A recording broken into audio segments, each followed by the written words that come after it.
അയ്യോടാ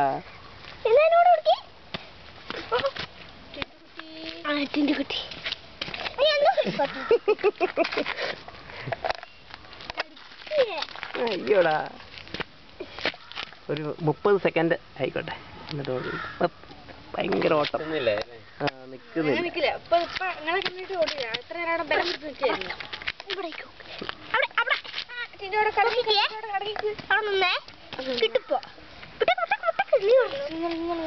നടന്നോട്ടെ കുഴപ്പമില്ല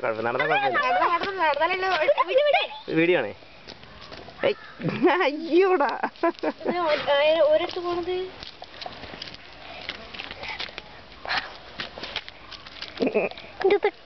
അയ്യോ അതിനൊക്കെ ഇതിനകത്ത് കാണിക്കണ്ടേ.